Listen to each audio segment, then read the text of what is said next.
Good afternoon, everyone. This is John Glier, the Chief Executive of Grenzebach Glier and Associates. We've had a bit of technical difficulties here, but I think we are starting, and I'm hopeful that people can hear me. I would like to begin our program. First of all, welcome everyone to this series of programs, which launched today. I want to begin by introducing our very special guest, Melany Duval, who has been the Senior Vice President and Chief Philanthropy Officer of the Dana-Farber Cancer Institute since January of 2019. Let me say just a bit about Dana-Farber. It was founded in 1947 as a principal teaching affiliate of the Harvard Medical School and a founding member of the Dana-Farber Harvard Cancer Center, a federally designated comprehensive cancer center. It maintains joint programs with other Boston institutions affiliated with both Harvard Medical School and the Partners Healthcare System, including Brigham and Women's Hospital, Boston Children's Hospital, and Mass General Hospital. Dana-Farber's charity and event arm, the Jimmy Fund, is one of Massachusetts' most recognizable and beloved charities. The Jimmy Fund was founded in 1948. It solely supports the Dana-Farber Cancer Institute and is an official charity of the Boston Red Sox, the Massachusetts Chiefs of Police Association, and Variety Children's Charity of New England. The Pan Mass Challenge also contributes significantly to Dana-Farber's public profile and has generated $56 million in net contributions in fiscal 19 and just recently $63 million in fiscal 20. Dana-Farber's last campaign, Mission Possible, the Dana-Farber Campaign to Conquer Cancer, raised $1.1 billion from 2003 to 2010. On October of 2017, Dana-Farber initiated the quiet phase of its next campaign, an effort that has now raised more than $638 million in total fundraising progress through December of 2019. Its current plan is to launch that campaign publicly about a year from now with a target well above its last $1.1 billion number. So, Melany, thank you for taking the time to be with us this afternoon, even as we know you're working through a very difficult time with a very busy staff. We are, of course, all a bit shell-shocked with the current circumstances in which we find ourselves, and they continue to become more complex even as we sit here. Many of us are turning to each other for ideas about how to approach these challenges, and we are very grateful to you for sharing yours with us this afternoon. Welcome, Melany. Thank you, John. I'm happy to be here and offer a few reflections, especially during a time when community matters most. That's great. So let me start with the very first question. Share with us a bit how you and your staff have pivoted in response to the challenges we are facing from the COVID-19 crisis. How have you reorganized your work in order to keep everyone engaged now remotely? What kinds of logistical challenges have you encountered, and any surprises? And we'll come back on to ongoing challenges. Sure. Well, a couple of things. First of all, to level set, as you described in the introduction, Dana-Farber is a unique place, and I'm privileged and grateful to work with clinical leaders and administrative leaders and daily with leaders in my team in the Division of Philanthropy and in the senior leadership group who are responsive, who are dedicated, and who are just as committed to the cause as you could find. So together we are pivoting, we are navigating what seems to be daily, if not hourly, information, and we're doing our best to lead and stand shoulder to shoulder with the clinical and administrative leadership group at the Institute. Some of the ways in particular that we've pivoted in response to the situation are like many of those people who are on the call. We've been asked in very short time to deploy our workforce remotely. We've been asked to, or if we haven't been asked to, we've taken the initiative to postpone, cancel, or reschedule events Dana-Farber is built on a community of over 350,000 supporters a year and gifts, and sometimes it's very difficult to move quickly. But in the last 14 days, we have seemingly done the impossible. We have moved 99% of our workforce into remote opportunities to work in different workspaces. We've provided the technology along with our partners at the Institute to enable them to do that and to scale over these last few days. And we provided training, and we've really flexed well in adjusting to this new situation. And I will say it's particularly challenging for our employees who have children or who have adults, parents that they're taking care of. And so one of the things that has been an opportunity is to really understand what's happening now when you have 5 people working from home because your 3 kids from college came home, your husband is working from home, or your partner, and now you're working from home. And to be flexible with staff as we get settled into this new reality. And so that is something that is ongoing and we'll continue to pay a lot of attention to. So let me ask you, Melany, how often have you asked your staff to communicate with one another, and what structures have you created for that? About 3 weeks ago, we put together in our senior management group a communication tree, like similar to a decision tree. And we deployed several of the senior management team in my group to participate in certain calls with the executive leadership team. We have had weekly huddles, and we've, I think, broken some of the hierarchy in the organization. So now we're bringing a larger group of our leaders together on a weekly basis for an hour huddle. I think that there have also been a more frequent set of communication from me to the entire division, and also that the individual managers are coming up with their own ways to communicate to their own teams. Each of their teams has a different spirit and a different style, and I think it's really important that we let leaders lead. And so some of the feedback that I've been hearing have just been some great ideas about 10-minute stand-up meetings or different types of daily huddles that they're having with their own teams. And we're sharing those ideas so that we can learn from each other as we move forward in this remote environment. Just out of curiosity, Melany, what kinds of communication tools are they using? Are we talking about telephone? Are they Zooming, Teams? What's Dana-Farber using to keep people together? So we're using a lot of Zoom, and we weren't using Zoom at all, like I said, 10 days ago, if very little, if at all. We're starting to experiment with SharePoint, shared drives. Microsoft for Teams is something that's on the horizon.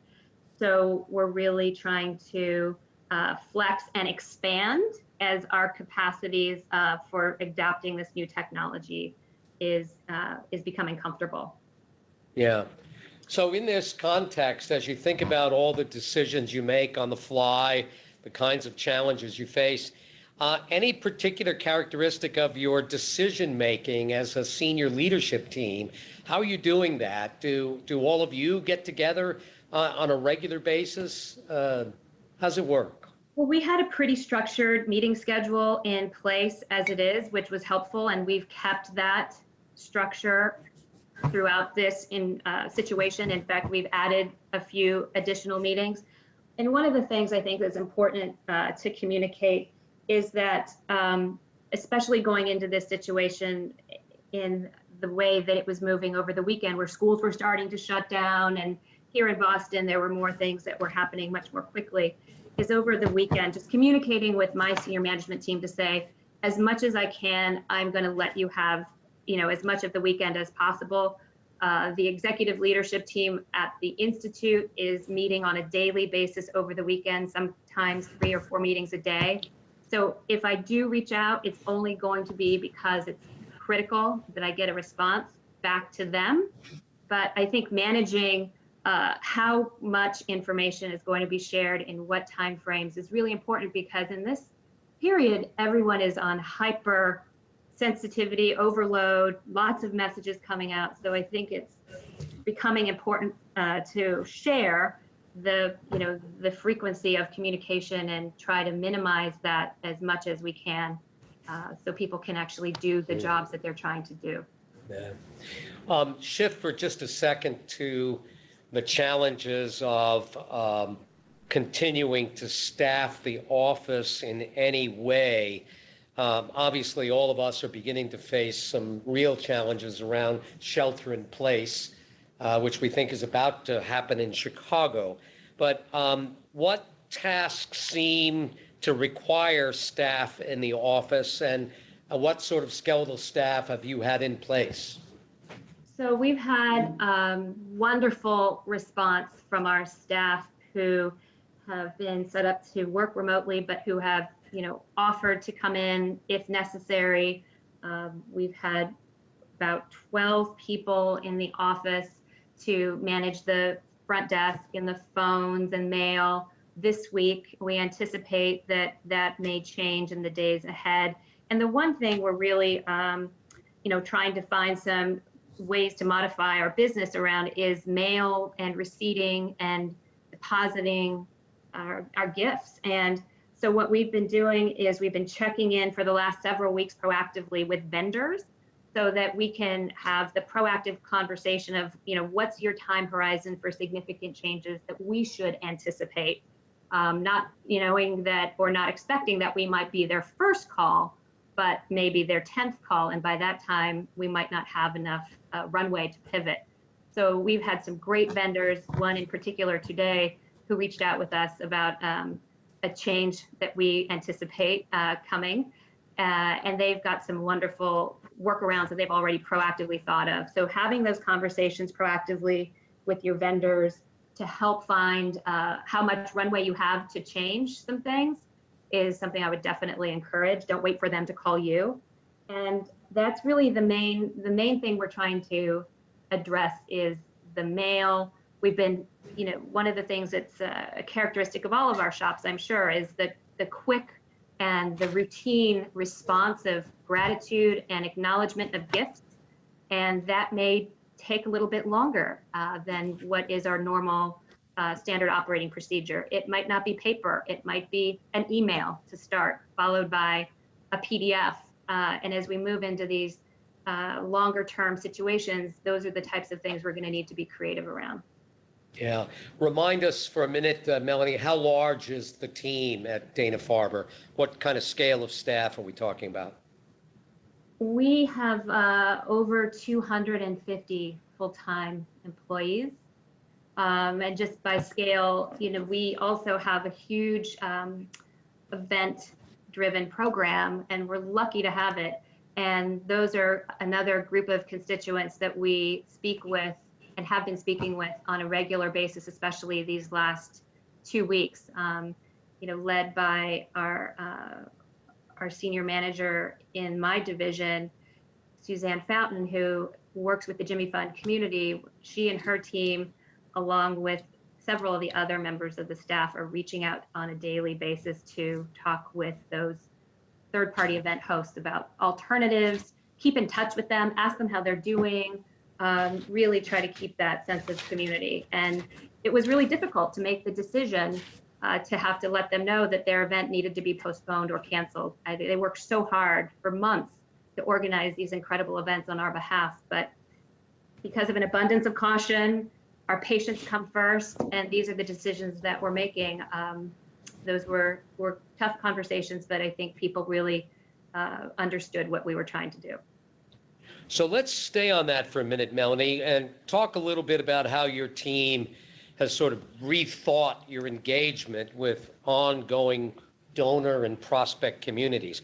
Obviously, the challenges around the elimination of the canceling of events, but how are you reaching out to these prospect communities today? What have you done differently, and what's your thinking as you go forward? How's the team thinking about engaging and sustaining engagement with these communities? So together with our Vice President of Philanthropy Communications, Jan Lawler, and I, and a few others, including Suzanne and Rebecca Gavin, who runs our leadership giving programs, we drafted several sets of talking points for several different types of constituencies. So starting with our Jimmy Fund, third-party event fundraisers and event hosts, going into even a specific type of communication to send in advance to our faculty. Once we postponed and started canceling events, we wanted to make sure that we proactively let faculty who are the beneficiaries of those dollars know what was happening and why we were making these decisions and not find out on the back end. So we had 5 different types of communication that we pushed out to the staff that really synced up with what the Institute communication was to the larger audience. And we've been fine-tuning those and adjusting those over the last couple of weeks.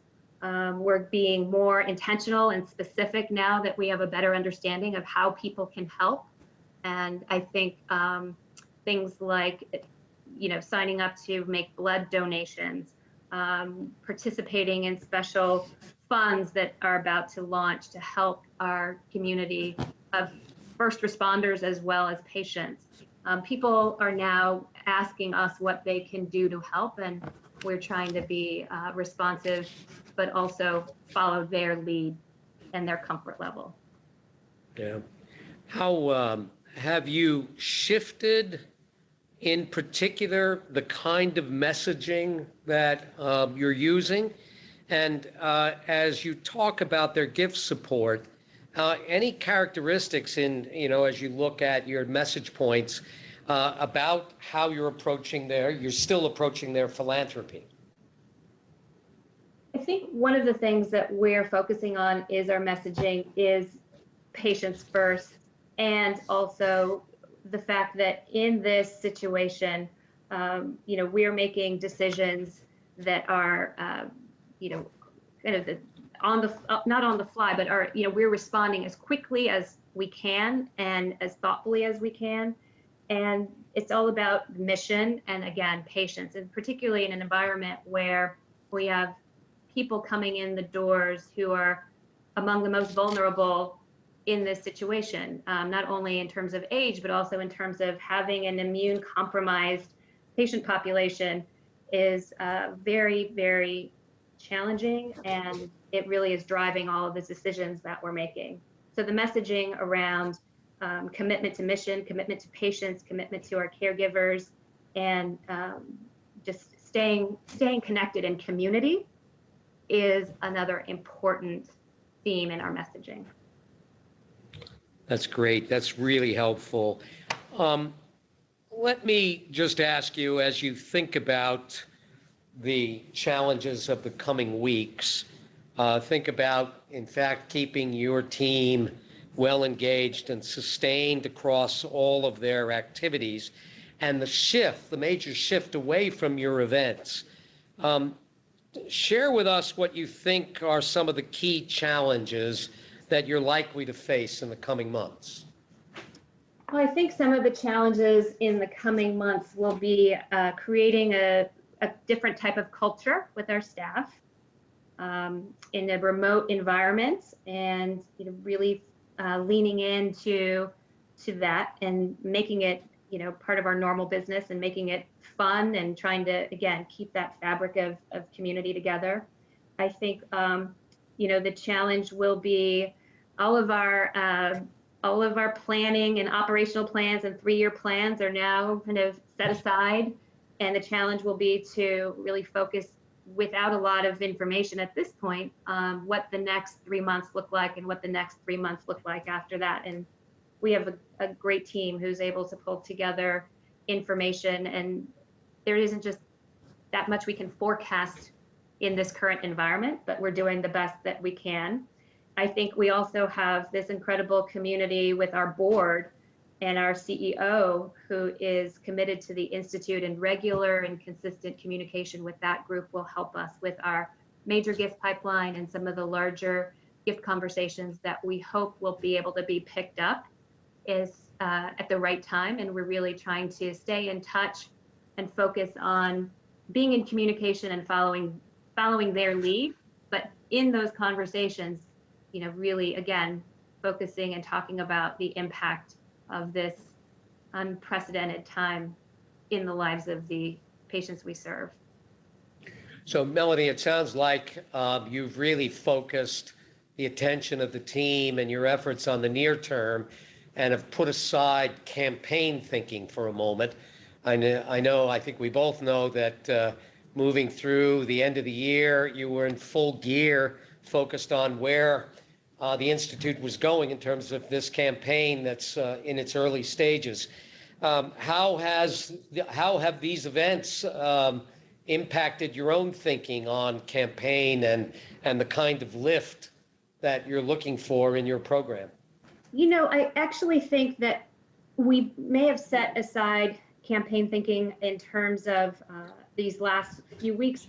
This has really given us the opportunity, especially, like a lot of people who are on the call, you're hours in the car or in trains and planes trying to get to and from the office. So with a little bit more, hopefully, time in your day when you're not, 4 hours to get to work before you actually land at your desk, we have some time to think with our faculty leadership around the campaign priorities, really, again, use this opportunity to strengthen our case around mission and around the ability to be nimble in a situation, whether it's a situation like this or a situation that's a situation where we have an unprecedented opportunity to move the field forward. I think that we're still, in the plan, very much in the planning phase of our campaign, but I do believe that we're thinking and continuing to work through it with just a little bit of a different lens, and the aperture has shifted a bit. And our leadership in the campaign planning space and in our board campaign planning committee, I think is among the most committed volunteers that I've ever worked with, and I'm just delighted that they are still with us and will be with us for the long haul as we move through this planning process. So as a practical matter, all of your staff have been deeply involved in a variety of engagement and solicitations ongoing. Have you stopped solicitations in any way? I think that we have, we've been very thoughtful about being in touch, and in those conversations and in outreach to our donors. And one of the things that we provided in terms of tools for staff to draw on was, follow our donors' lead. For some people, gift conversations were well in play and well articulated and are still and have still moved forward, which is fantastic. I think, again, that may change over the next month, but I do think that, asking for permission to continue the conversation, asking when the right time might be, and not just letting it drop is something that I think each organization and each gift officer needs to find their own cadence. But for us, asking permission, reaching out, checking in on people, using the phone, these are all wonderful things that are happening. And I'm so proud of the team across the board for continuing to do that in the most appropriate way possible. So let me ask a last question, and it's a challenging and difficult one for a leader such as you with such an extraordinary program to manage. But in your best judgment, as we look at the events we're challenged by, do you expect this to have an impact on your fundraising targets, on your goals for the year, as you move forward through the next 3 to 6 months? Yes. That's the short answer to the question. We, to say anything different would, I think, be disingenuous. Just the mere fact of, again, the number of events that have been postponed and canceled, just the mere fact of really, not being able to be in active gift conversations as we were 2 weeks ago to really, be appropriately respectful of what is going on with families around the world who have been impacted by this. So I do think it will have an impact, and we're just moving forward into a period of time where we'll need to really sit down, put pen to paper, and determine how much of an impact and what those scenarios look like, and be in touch with leadership at the Institute and our board and our volunteers to proactively keep them updated on what this may mean for philanthropy. So Melany, thank you for that very frank answer. Let me just ask, we have 427 people on the line listening to this conversation. Any final words of advice for your colleagues across the country? I would just offer 3 things. Number one, you all have wonderful people, as I do, in your organizations. And I think, let them do their jobs, lean into the people who may not be at the top of the organization, and really ask people to come together and, move around in your hierarchies. I would also recommend that, use the opportunity that this crisis has presented to accelerate some of our thinking around remote work, or around tools that help our donors, access our institutions at their own time and in their own, when they're able to, whether that means putting more content online or other things. And the third thing is, when I think about this situation, it's unsettling because we like to plan and control and then plan and evaluate. And right now we're not in a period of time where we can control very much. So, find what you can control and be excited about that and celebrate that, and try to find the good in each day, because this is an incredible period of time we're living through together, but there are also some incredible people who are doing incredible things, and our first responders come to mind when I say that. So those would be a few things. Well, Melany, I want to thank you for your time today, and I also want to thank as well all of your staff for sharing you at this moment. I know you've got a lot of things on your mind and on your hands, and I really do am very appreciative of this time you've spent with the group that has gathered virtually. This is the kind of thing that matters to a lot of people, to be able to hear an actual leader, practitioner talk about the challenges, and this has been enormously helpful. So thank you. You're very welcome. And I think it's great that you're bringing community together. We all need to be in touch more than ever. Have a good day for the rest of the day. All right. Thanks, Melany, and thanks for joining us